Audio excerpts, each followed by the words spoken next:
What is up, everybody? J Nail here with my UFC Fight Night 40 recap. Now, I did not do a prediction video for this, but I might have to start doing predictions for these fight nights because this event was awesome and I hope you saw it. I just want to touch on a couple of things here, a couple of key points. First off, there was 9 upsets, 7 knockouts. So that's impressive in itself. There's a couple of key wins here. Sal Palele got a KO in the first round against Ruan Potts. I apologize for that name.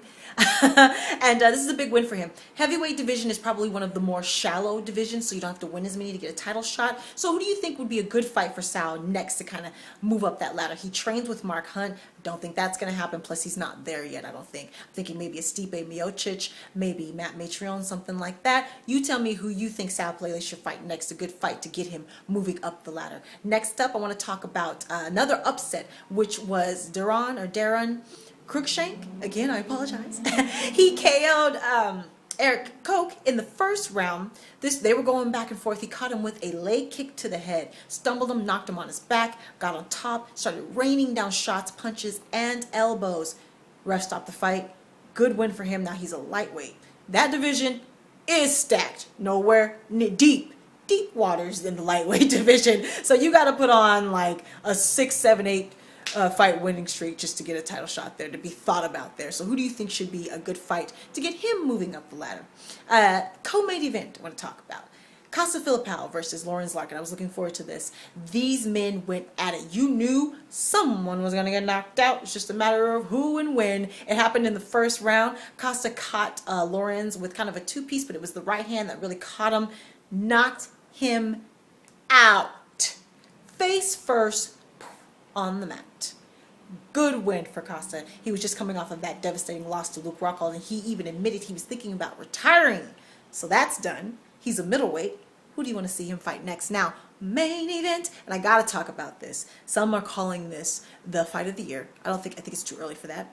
Some are saying this was the best first round in MMA history. This was Matt Brown versus Eric Silva.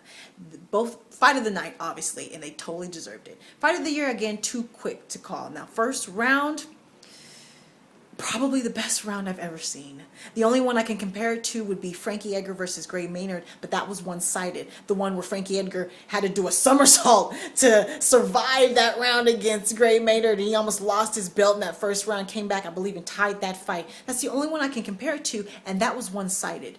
This, both men were in a dire position. Both men could have been called in this first round. First, Eric Silva landed a huge kick to the gut of Matt Brown, dropped him up against the fence, down, raining down shots. Here comes Eric. I thought Herb was going to stop it then, but he didn't. He did a good job in this, and knowing the fighters and knowing that what they could take, because both of them took a lot. In this same round, Matt comes back with a punch that lands, knocks Eric up against the cage. Here he comes, holding the back of the hand, raining down. You know how he holds the back of the hand and hits you with those short elbows, punches. I thought Herb was going to stop it then, but he didn't. He let this fight go on. This fight did not end until the third round. Eric he's one tough SOB, let me tell you. He took a lot of punishment here. Dished out his own. He kept catching Matt Brown with those kicks. Almost every time he threw one to the body, he kept catching him, and it kept doing damage. He just didn't really follow up with anything, didn't have the combinations there. You know, Matt, once he gets going, it's like a avalanche going downhill. He just picks up speed, you know, and he was finally able to get him down, ground and pound him out until he actually turned over to his side in the fetal position. Eric, that was. Herb called the fight. Third round. Great win. I believe this is his 7th win in a row for Matt Brown. Now, he's barking for that title, and he should be. Now, it's interesting because you want to say, yeah, Eric Silva, he was supposed to fight Carlos Condit, but he hurt his back and couldn't fight. Now Carlos is hurt, so he can't fight Carlos. The other 4 guys in the top 5 are sewn up. You got Jake Ellenberg fighting Lawler, and you've got a McDonald fighting Tyron Woodley. So those guys are sewn up. The next person, he's ranked number 7, Matt Brown. Number 6 is Hector Lombard. And is that fight really going to get him a title shot? I don't know. So he's in a weird position. I do think he's probably going to have to get win number 8 to get that title shot. But who do you think it should be? Should it be the winner of Lawler Ellenberger? Should it be the winner of McDonald Woodley? Because honestly, that's who it's going to have to be. But the winner of those two fights should probably get a title shot, especially if it's Lawler, you know?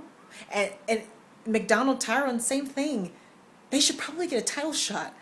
So it's tricky, man. Do you think Matt Brown should get a title shot? Should he fight Hector Lombard and the winner of the 6 and 7 get a title shot?